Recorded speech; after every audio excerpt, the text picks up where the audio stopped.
with an episode of a documentary, if I'm not wrong, of the ocean's invisible 15,000 TWH.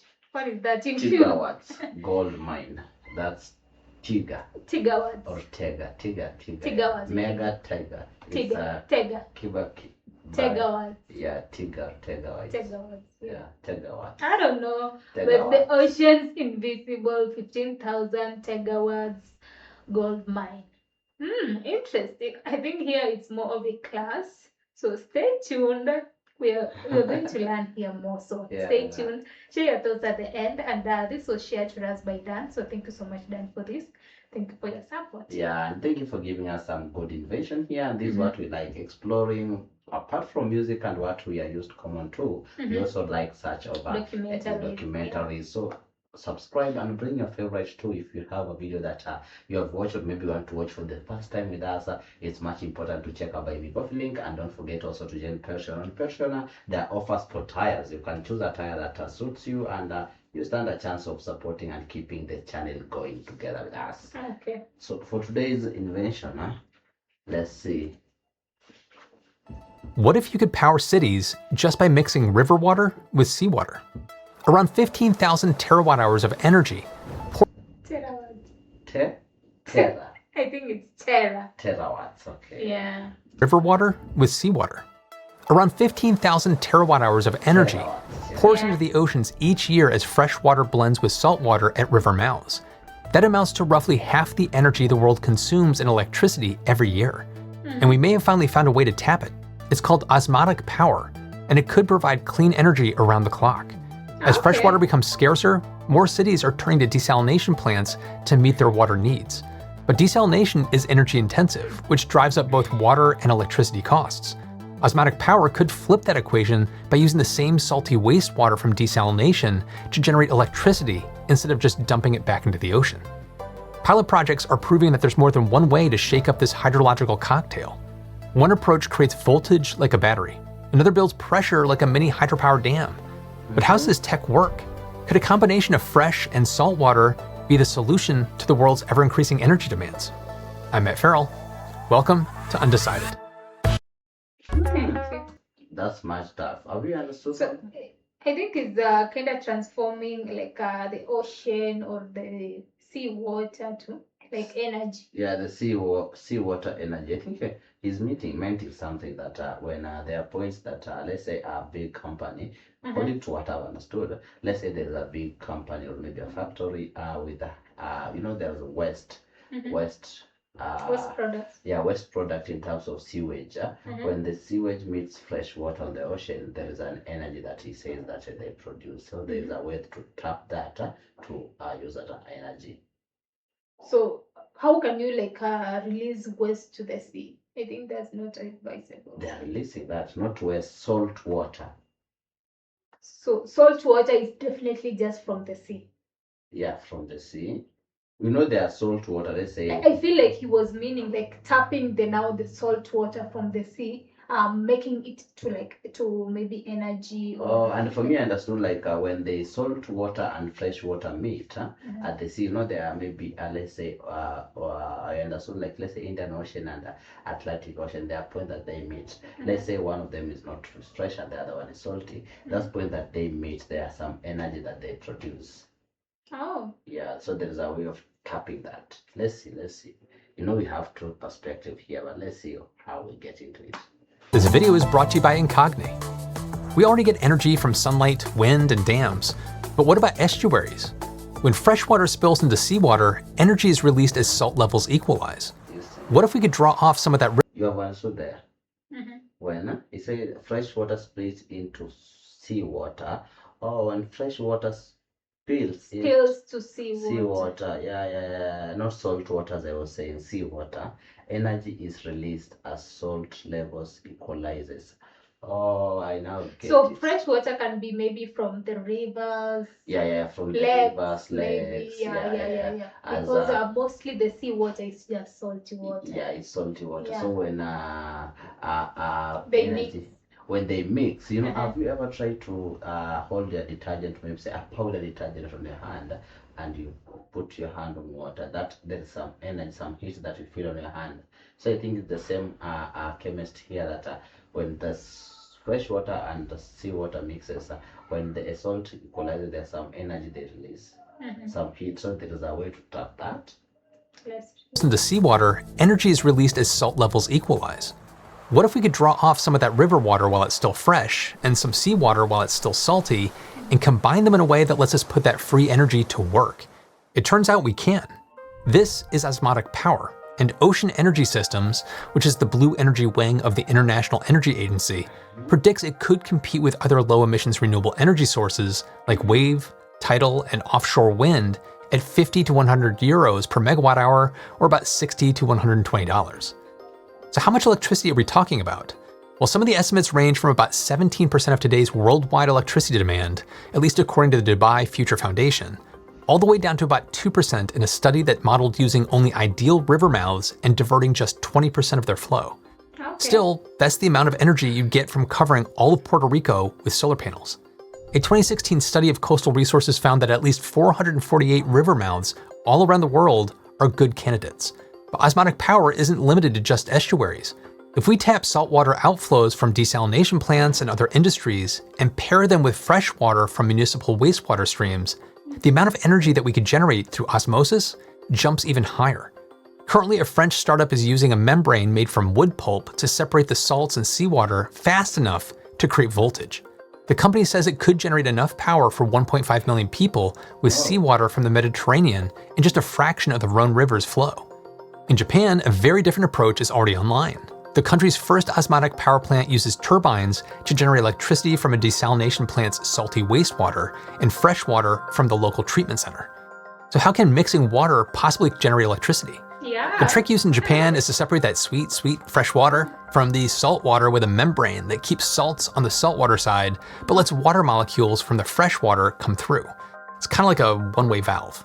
Water then rushes from the freshwater side to the saltier side, balancing the salt in a natural process called osmosis.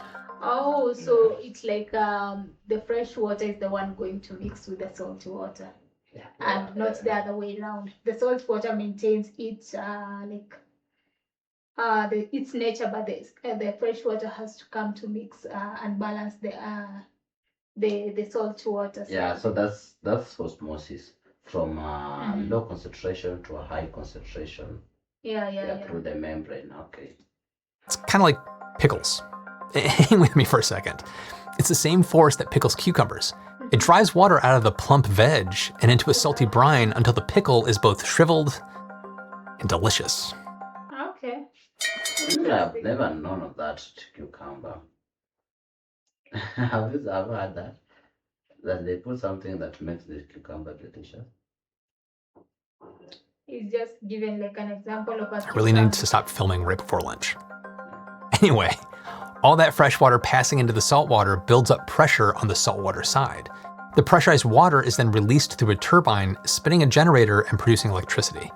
This process is called PRO, or pressure retarded so there is osmosis, because there is concentrate in high salinity, high pressure membrane. There is a dilute, low salty energy.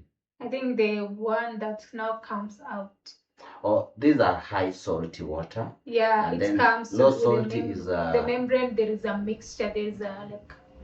Membrane coming. module. So in this the first the lower part of the membrane module, maybe like that tank, the lower part is the salty water. So when the low salty water, that's fresh water, comes in from the top, it produces that energy from the on the bottom side of the membrane. Now it's producing the energy. This comes from this, like now the fresh water comes down and mixes, then it will produce now the energy which comes out. Fresh water flows into the saltwater even though the saltwater is moderately pressurized. Osmosis is that powerful. It's no surprise then that PRO is making such a global splash. Groups in Australia, South Korea, Spain, and Qatar have launched prototypes and pilot projects hoping to launch it as a major league renewable. Norwegian company Statkraft built a 4 kilowatt PRO demonstration site in 2009 with dreams of reaching 25 megawatts. It produced power, but not at a price that could compete. And in 2013, Statkraft shut the plant down. The salinity difference between the fjord's seawater and the nearby river just wasn't high enough to drive cheap power production with the membranes that existed back then. So when Danish company Salt Power built out the world's first full-scale osmotic power plant in 2023, it used the saltiest water possible, brine from the Nobian salt works. The water is so salty, it can't hold any more salt. At the salt works, fresh water is pumped deep underground to dissolve salt deposits, then pumped back up as a concentrated brine. Salt Power added its osmotic generator into that loop. The system generates about 100 kilowatts of power, enough to offset some of the energy needed to run those pumps. Thanks to modern higher efficiency membranes, the cost of that power is finally approaching solar and wind with one big difference. Salt Power's osmotic generator runs 24/7. The next step in bringing Pro to its full potential is to use water that's somewhere in the middle between seawater and saturation. The water is similar to the double concentrate of seawater that's produced when fresh water is extracted in desalination plants. In August of 2025, the world welcomed a Pro plant in Fukuoka, Japan, linked to the Umino Nakamichi Nara Seawater Desalination Center. It's pulling salty brine from the desalination plant and treated sewage from the nearby Washiro Water Treatment Center. It's expected to generate 880 megawatt hours of electricity per year, or roughly 110 kilowatts of net power output. That electricity helps offset part of the desalination plant's own energy use, but would otherwise be enough to supply around 220 Japanese homes. The plant just opened, so real-world performance data isn't available yet, but we do have results from a 2-year pilot study in South Korea. The desalination facility used Pro not to generate electricity, but as an energy recovery device to help pressurize water for desalination. The researchers found that adding Pro cut the plant's overall energy use by around 20%. It's absolutely huge. The world is already in a freshwater crisis, with more desalination plants constructed each year to meet the freshwater demands. As of 2019, desalination consumed an estimated 205 to 361 terawatt hours of electricity each year. That's about the same annual electricity use of Spain or Mexico. A 20% discount on that level of energy consumption could help keep freshwater prices accessible, even as rivers and lakes dry up. For Pro to make economic sense at a desalination plant, it only has to beat the price the plant already pays for electricity, which is the market rate. That's the pressure approach to osmotic power. But what if there's another way to harvest osmotic power by capturing voltage like a battery instead of spinning turbines? What if it's efficient enough to produce electricity cheap enough to sell to the grid? Electricity that could feed your home, your phone, and your EV. But before we get into I think that's more efficient in countries with if you have like an ocean, sea, because some landlocked countries they're not surrounded by the seas. will be so disadvantageous. But I think countries with seas they should utilize this way of generating power, because it saves a lot, because you already have the seas, you have the fresh water, so it's just you to apply the osmotic process. Yeah, and there is another option. You said that in every country there is let's say he says there is a word he uses, but the simple words is a purifying maybe company where there is purifying waters to make fresh water. So those companies use a lot of electricity. As you say that in a year they use the purifying company in the world have used electricity that could serve Spain for a whole year. So they could and in that purifying companies there is salt water being produced to the waste. When they are purifying, there is salt water and fresh water. So that company alone can also tap the energy first. It will save them from using other outside source of energy. Also it will be compensating what they use and also giving a surplus to outside. By the way, they can be also after you harvest like enough of what you use, you can share it. When you're purifying the water, you can generate energy used to save your expenditure and also share it to them. Share and also earn. how our French company is harvesting osmotic power, let's talk about something else that's being harvested without your permission: personal data. Today's sponsor, Incogni, can help you get to the source of the problem and restore some of your privacy. Data brokers collect and sell your personal details to people who might want to use it against you. We're talking about some real threats like identity theft, scams, and stalking, because they can't harm you if they can't find you. Your home address, your phone number, and relatives' information are being sold online, and criminals use this data to take out fraudulent loans or track people down in real life. I signed up for Incogni, gave them the legal right to work on my behalf, and then just sat back and relaxed. It's really that easy. Their custom removals feature is really cool. You can flag any website where your data is exposed and they'll get it removed.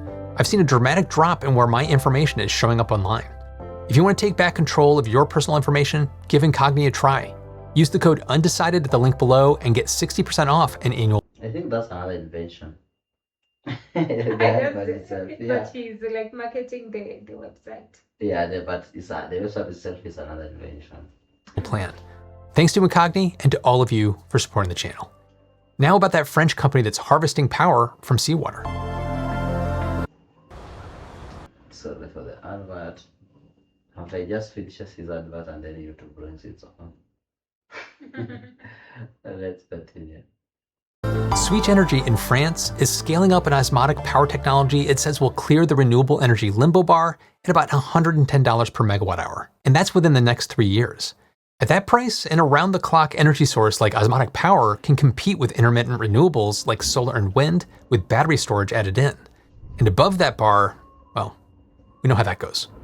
Started in 2015, Switch created an osmotic generator utilizing a technology they call ionic nano-osmotic diffusion, or INOD. The membranes in Switch's design aren't designed to block salt's sodium and chloride ions like desalination and Pro membranes. Instead, they're covered in fairly large holes around 10 nanometers wide, which is much larger than the ions themselves. The salt is meant to move through into the freshwater channels that flank each saltwater channel. So how do you get electricity if you're just letting the salt just run right through? By cleverly separating salt's positively charged sodium ions from the negatively charged chloride ions. Okay. On one side of each saltwater channel, the membrane's pores carry a positive charge, and on the other side, the pores are negatively charged. That means when the salts are drawn into the fresh water, the sodium ions are pulled through one side, while the chloride ions head out the other. Think of the salt ions like horror enthusiasts and musical buffs that are queuing up at the box office. Even if both theater doors open at the same time, the moviegoers sort themselves. The separation creates a voltage difference between the two ends of the stack, driving electrons through the external circuit to generate the electricity. The water keeps flowing, and so does the electricity. This is baseload power for a grid produced from just mixing saltwater and freshwater. To compete with other renewable energy sources, Switch's stacks will need to produce far more energy than is used up pumping and filtering river and seawater. Although unlike in Pro, the water fed into the INOD membranes doesn't need to be pressurized. In the lab, its INOD membranes have hit 4.3 watts per square meter. That's a power density 50 to 100% higher than other leading membranes. That's because Switch's membranes have supersized and supercharged pores to speed up ion flow and maximize power density. Of course, a real river is very different from a lab.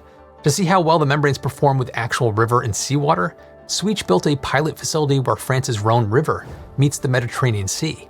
In field tests, power density has climbed from 1.2 to 1.6 watts per square meter, reaching 40% efficiency in turning osmotic power into electricity. That may seem like a big drop compared to the 4.3 watts per square meter, but that's typical when switching from pure salt solutions in the lab to the variety pack of salts in real river and seawater. With continued testing, the company says it very likely can hit 60 to 65% efficiency.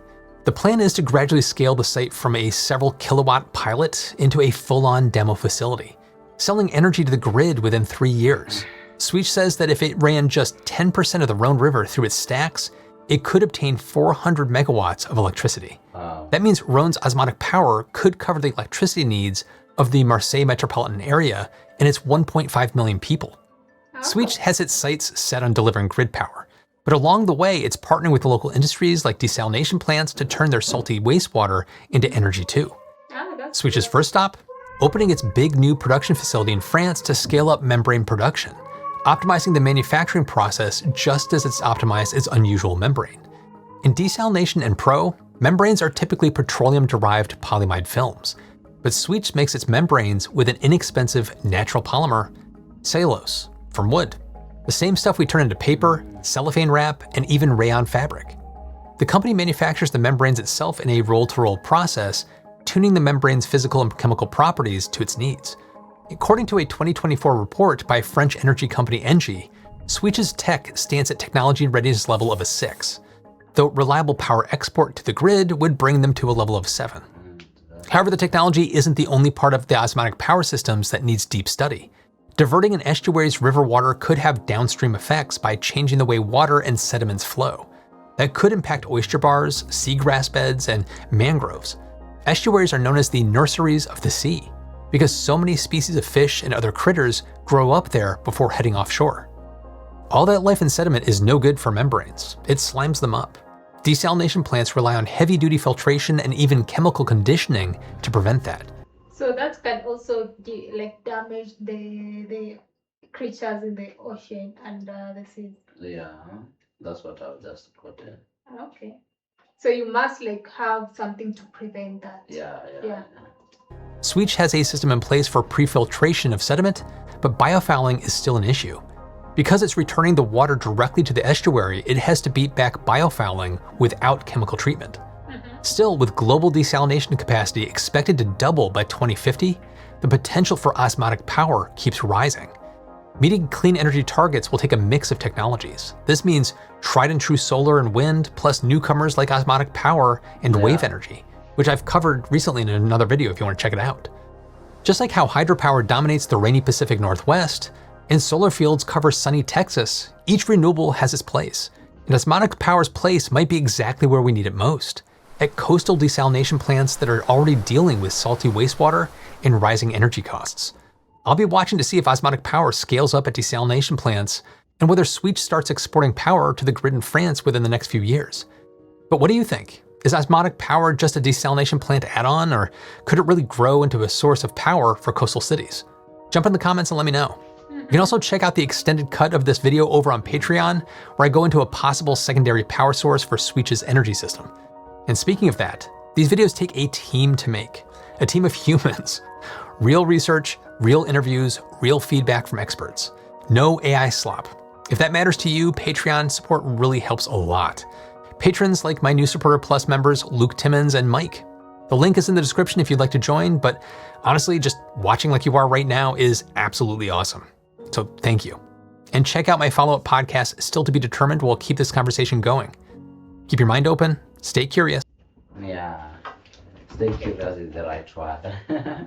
Oh, this is really interesting. At some point I got lost, but at some point I got something.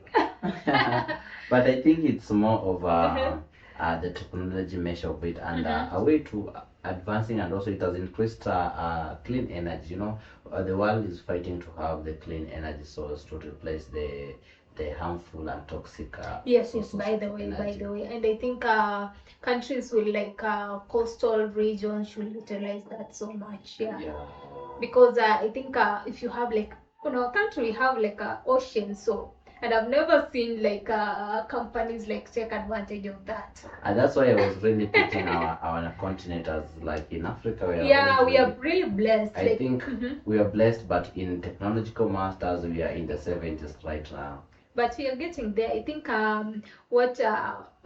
it's because maybe the more we attract investors from different countries, it will make our maybe economy to rise. By the because these companies that have just been mentioned from our narrator are from Spain, France, Japan, France, Korea. Korea and Japan, America, exactly. I've not heard of Africa, so that's why I was saying we have a long way to go. And you've seen Africa, we're blessed with Indian Ocean. We are surrounded with many countries. Bodies. Many countries are surrounded by the ocean, so if they maybe get that advantage, maybe to attract one of the investors to come and invest, and maybe be able to trap the electricity it will be more advantageous to us. Exactly. It will serve. But thank you, Dan, for such an engaging, interesting, and also mind-jogging. It gives us some more information that we didn't have. By the way, I didn't ever know I always know some sources of energy can be solar. From sun. Water, but I didn't know how it works. I didn't know how, yes, I knew like water is there like a source of energy, but I didn't know how it totally Yeah, works. there is that for turbines, that we use the common one for the water source that is for one to pump with the Yes, the by the turbines. way. Yeah, But that's the another mixture of one. like Yeah. salty and fresh. The energy one that's new, and that's why we do here, and this is why we do here each and every day. So first, give it a like. Give us maybe a better understanding, a point that we didn't get, or maybe a point Yeah, that you you can understand clarify better. for Maybe us. it's your field of maybe study, you know much about it. Give us more information on the comment section, or maybe any other invention that you have, any other video, bring it. Or how you guys maybe use to like save energy and all that, create energy. You can share with us how maybe you depend on what you depend at your homes. Exactly. Yeah. So thank you so much for your time, and we hope to see you soon. Bye bye.